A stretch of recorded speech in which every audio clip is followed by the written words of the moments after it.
வித்திர் தொழுதபின் தஹஜ்ஜத் தொழக்கூடாதா? இன்று சமூகத்தில் சிலர் இவ்வாறான ஒரு பிரச்சாரத்தை செய்கின்றார்கள்.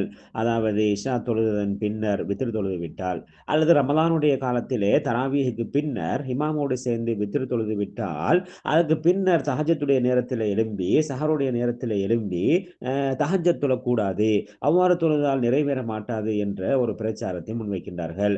இவ்வாறு இந்த பிரச்சாரத்தை முன்வைக்கக்கூடியவர்கள் அவர்கள் வெட்கப்பட வேண்டும்.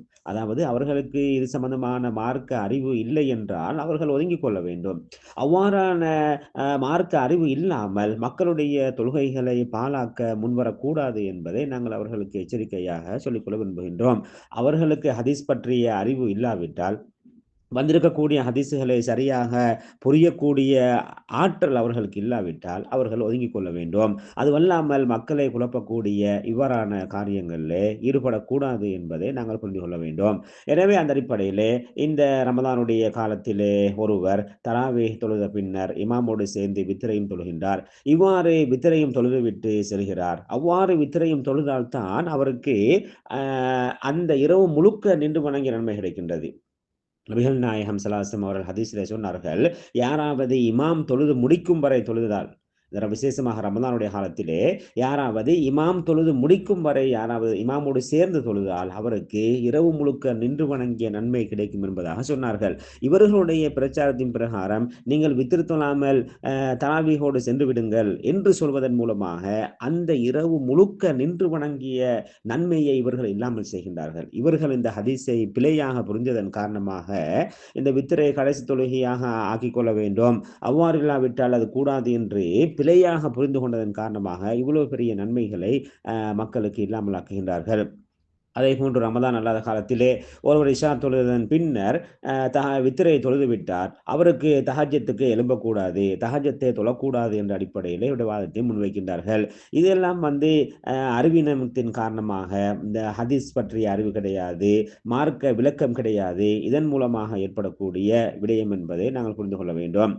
இப்படியான ஒரு கருத்தை, அதாவது இஷாவுக்கு பின்னர் அல்லது தராவீஹுக்கு பின்னர் வித்திரு தொழுது விட்டால் அதுக்கு பின்னர் தஹஜ்ஜத் தொழக்கூடாது என்ற கருத்தை இந்த 1400 ஆண்டுகாலமாக யாருமே சொன்னதில்லை. இஸ்லாமிய உம்மத்திலே தோன்றிய அறிஞர்கள் யாருமே சொன்னது கிடையாது. ஆனால் இன்று சில தம்மை அறிவாளிகள் என்று அடையாளப்படுத்திக் கொள்ளக்கூடியவர்கள் அவ்வாறு சொல்கின்றார்கள். எல்லாவற்றுக்கும் மேலாக நபிகள் நாயகம் ஸல்லல்லாஹு அலைஹி வஸல்லம் அவர்களே வித்திரு தொழுதன் பின்னர் அவர்கள் இன்னொரு தொழுகையை தொழுதிருக்கின்றார்கள். இது சஹீஹ் முஸ்லிமிலே பதிவு செய்யப்பட்ட ஹதீஸாக இருக்கின்றது.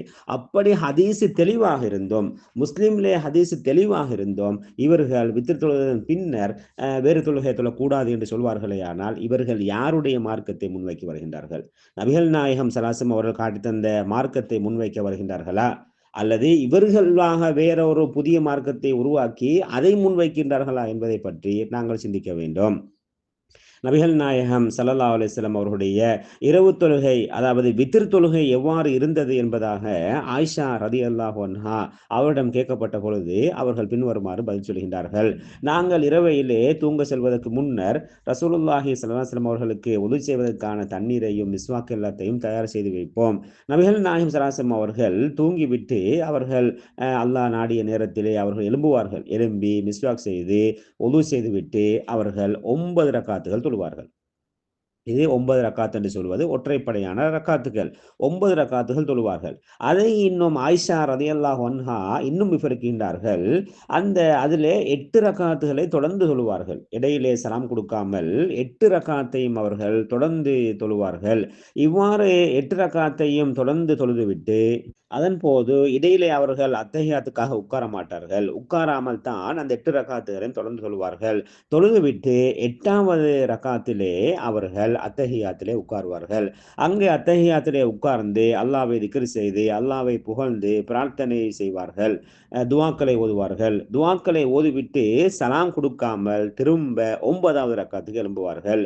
இவ்வாறு 9வது ரக்காத்துக்கு எழுந்து 9வது ரக்காத்தையும் தொழுதுவிட்டு அவர்கள் கடைசியாக அத்தஹியாத்திலே உட்கார்ந்து அங்கே அல்லாஹு தஆலாவை திக்ர் செய்து அல்லாஹு தஆலாவை புகழ்ந்து பிரார்த்தனையில் ஈடுபட்டு சலாம் கொடுப்பார்கள்.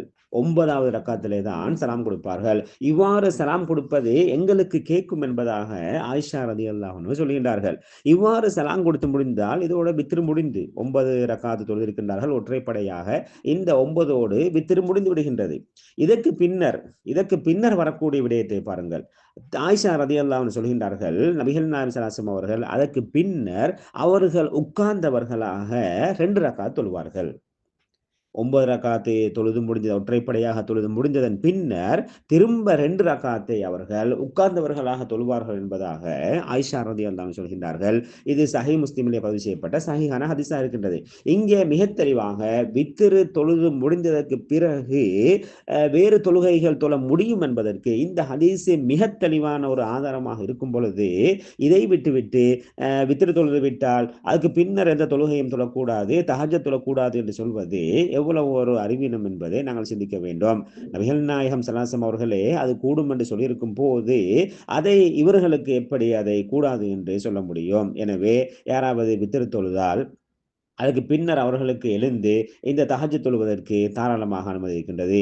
இது சம்பந்தமாக இஸ்லாமிய அறிஞர்கள், இந்த 1400 ஆண்டு காலமாக வந்த இஸ்லாமிய அறிஞர்கள் என்ன சொல்கின்றார்கள்? இமாம் நவவி ரஹிமஹுல்லாஹ் அவர்கள் மஜ்மூவிலே சொல்கின்றார்கள், யாராவது ஒருவர் வித்ர் தொழுதுவிட்டு பிறகு நஃபில் தொழ நாடினால் அல்லது ஏனைய தொழுகையை தொழ நாடினால் அது கூடும், அது மக்ரூஹ் கிடையாது, தாராளமாக தொழலாம். ஆனால் திரும்ப வித்ர் தொழ வேண்டிய அவசியம் கிடையாது. ஏனெனில் ஒரு இரவிலே 2 வித்ர் கிடையாது என நபிகள் நாயகம் ஸல்லல்லாஹு அலைஹி வஸல்லம் சொல்லியிருக்கின்றார்கள். எனவே அந்த அடிப்படையில் திரும்ப வித்ர் தொழ வேண்டிய அவசியம் கிடையாது. தொழுது கொள்வதற்கு அனுமதி இருக்கின்றது. அதிலே எந்த விதமான மக்ரூஹ்களும் கிடையாது என்பதாக அவர் சொல்லிவிட்டு நாங்கள் ஏற்கனவே சொன்ன அந்த ஹதீஸை அவர்கள் ஆதாரமாக சொல்லியிருக்கின்றார்கள். எனவே அந்த அடிப்படையிலே அப்பொழுது ஒரு கேள்வி வரலாம். நபிகள் நாயகம் ஸல்லல்லாஹு அலைஹி வஸல்லம் அவர்கள் உங்களுடைய கடைசி தொழுகையாக வித்ரை ஆக்கிக் கொள்ளுங்கள் என்று சொன்ன அந்த ஹதீஸ், அப்பொழுது அதுக்கு என்ன விளக்கம் என்று சொல்லும் பொழுது அறிஞர்கள் சொல்கின்றார்கள், அது கட்டாயம் கிடையாது. அவ்வாறு செய்து கொள்வது சுன்னத்தான விடயம். அது கட்டாயம் கிடையாது என்பதுதான் அதற்குரிய விளக்கம் என்பதாக அறிஞர்கள் சொல்கின்றார்கள். இது சம்பந்தமாக முல்லா அலி காரி ரஹ்மத்துல்லாஹி அவர்கள் சொல்லி காட்டுகின்றார்கள், இந்த வித்ர் தொழுகையை கடைசி தொழுகையாக ஆக்கிக் கொள்ளுங்கள், இந்த வந்திருக்கக்கூடிய இந்த கட்டளை அது சுன்னத்துக்கு தான் குறிக்கும், அது கட்டாயத்தை குறிக்காது என்று சொல்கின்றார்கள். இமாம் கஸ்தல்லானி ரஹ்மத்துல்லாஹி அவர்கள் சொல்கின்றார்கள், இங்கு வந்திருக்கக்கூடிய கட்டளை இது ஏவல், இங்கு வந்திருக்கக்கூடிய அந்த ஏவல் அது கட்டாயத்துக்குரியதல்ல, அது சுன்னத்துக்கு உரியது என்பதாக சொல்லியிருக்கின்றார்கள். ஏனெனில் அதுக்கு பின்னர் தொழுவது முடியும், இவ்வாறு தொழ முடியும் என்பது யோகபித்த ஒரு விடயம் என்பதாக அவர்கள் சொல்லியிருக்கின்றார்கள். எனவே இதுதான் 1400 ஆண்டு காலமாக வாழ்ந்த அறிஞர்களுடைய விளக்கமாக இருக்கின்றது. எனவே இந்த அடிப்படையிலே மக்களை இவ்வாறு குழப்பி தஹஜ்ஜத்துடைய அந்த புனிதமான அந்த நேரத்திலே எழுந்த மக்களை தொழ விடாமல் இருப்பது எவ்வளவு பெரிய ஒரு துருப்பாக்கிய நிலை என்பதை சிந்திக்க வேண்டும். அதே போன்றுதான் இமாமோடு சேர்ந்து வித்ர் தொழுவதை தடுப்பதும் மக்களுக்கு கிடைக்கக்கூடிய அந்த இரவு முழுக்க நின்று வழங்கினால் கிடைக்கக்கூடிய அந்த நன்மையை இல்லாமல் ஆக்குவதும் ஒரு மிகப்பெரிய ஒரு அநியாயம் என்பதை நாங்கள் புரிந்து கொள்ள வேண்டும். எனவே வித்ரை இரவுடைய ஆரம்பத்திலே தொழுவதற்கும் அனுமதி இருக்கின்றது, தஹஜ்ஜுத் நேரத்திலே தொழுவதற்கு கடைசியாக தொழுவதற்கும் அனுமதி இருக்கின்றது. யாராவது இமாமோடு சேர்ந்து வித்ரையும் தொழுது விட்டால் அவர்களுக்கு தஹஜ்ஜுடைய நேரத்தில் இருந்து தாராளமாக தொழுவதற்கு அனுமதி இருக்கின்றது. இப்படியான இந்த அறிவியலர்களுடைய பிரச்சாரங்களை நம்ப வேண்டாம் என்பதை நாங்கள் சொல்லிக்கொள்ள விரும்புகின்றோம்.